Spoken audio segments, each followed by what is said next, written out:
Ah, alors attendez, oui, oui, oui, oui, on y arrive, ça va se connecter. Oui, cette fois nous sommes en ligne. Bienvenue à tous, bienvenue dans ce nouveau live de l'atelier virtuel.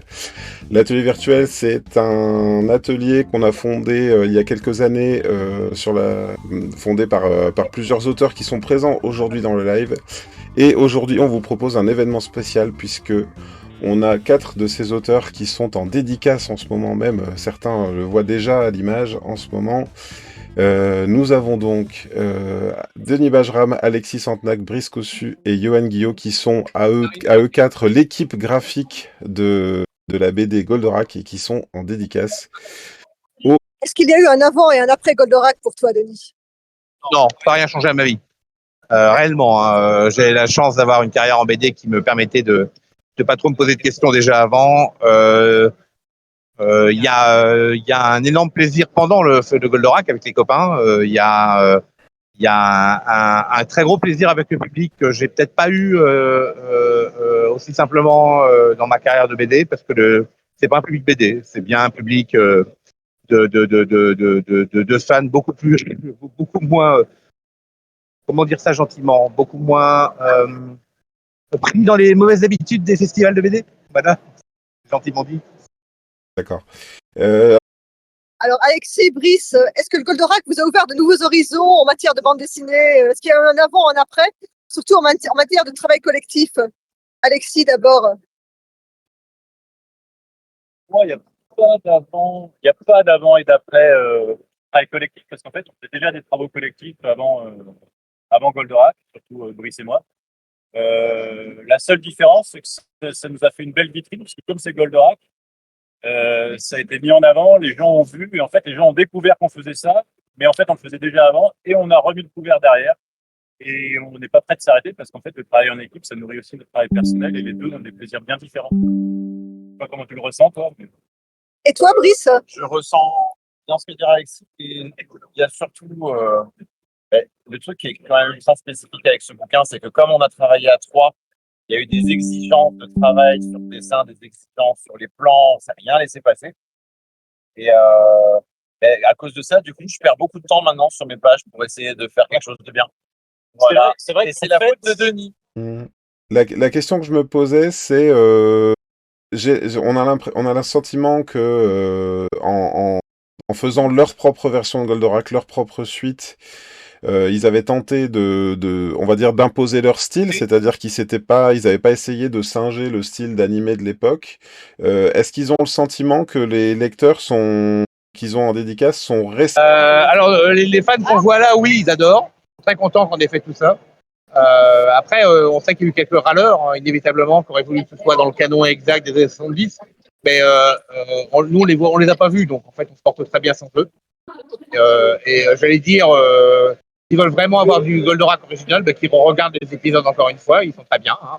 Il n'y a pas besoin d'essayer de refaire pareil 30 ou 40 ans après.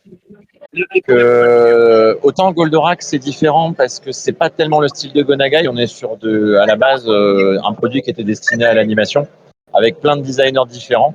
Donc déjà même dans le dessin animé, selon les saisons, les designers changent et le dessin des personnages change.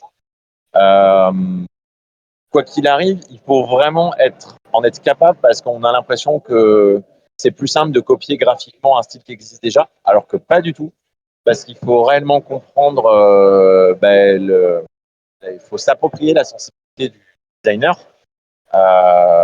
Et je pense que si tu fais un trait qui est à côté, ça marche pas. Donc c'est en ça où nous, on n'est pas en mesure d'apporter ça. Et en plus, c'était vraiment pas notre postulat de base. Nous, on voulait vraiment amener Goldorak en 2022, voilà, dans les années 2020. Je sais que, voilà, autant je pense que tu peux te permettre, Denis parlait du comics. Le comics, c'est intéressant parce qu'en plus, chaque dessinateur a son style et en fait, chacun va amener sa pierre. C'est comme ça que ça marche là-bas. Au Japon, les mangaka, quand ils font leur manga, derrière, ils savent qu'en général, les animés, ils vont aller copier au millimètre près leur style de dessin. En France, c'est particulier parce que le dessin, en général, la BD, une fois qu'elle a été créée, surtout si le héros est identifié au style de dessin du dessinateur, très très difficile. Donc, je pense qu'aujourd'hui, tu essaies de faire un Astérix dessiné avec un style à la Centenaire ou à la Cochu, ça marchera pas du tout. Alors, pour autant, il y a un contre-exemple parfait, c'est le Marsupilami. Puisque le Marsupilami était quand même ancré vraiment dans le langage graphique de Franquin, et puis il y a eu, je crois que ça s'appelle La Bête, c'est ça? Ouais, ouais. À côté de ça, il y a aussi la série du Marsupilami qui continue avec un dessinateur qui dessine comme c'était dessiné au début. Tu vois.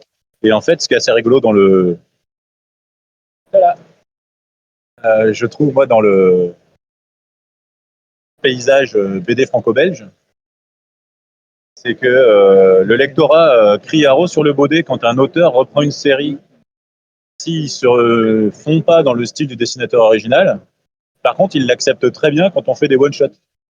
Parce que ce soit Spirou, le Marsupilami, les Tuniques Bleues, et j'en passe, et d'autres, Lucky Luke, tout ça, c'est des séries où il y a des one-shots avec d'autres dessinateurs, et là, ça passe super bien. Par contre, sur la série régulière, les gens, oh là là, faut pas. Tu vois, et encore, même des fois, c'est compliqué, parce que même là, sur Gaston, ce qui s'est passé, c'était un peu n'importe quoi dans tous les sens. Voilà. Donc, bon.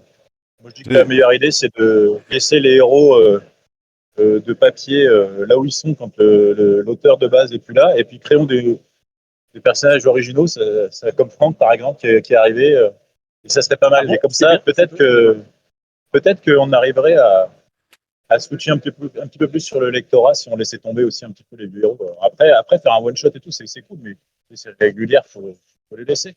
Enfin, Autre question, Goldorak donc avait une dimension à son origine plutôt écologique.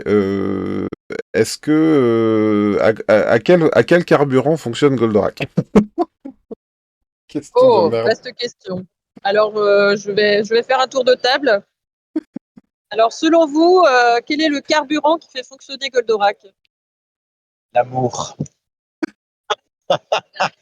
J'en sais rien. Le jus de banane. J'en sais rien. Non, le carburant. Tu veux le vrai détail? Le samplon 78. D'accord. Génial. Une proposition de carburant.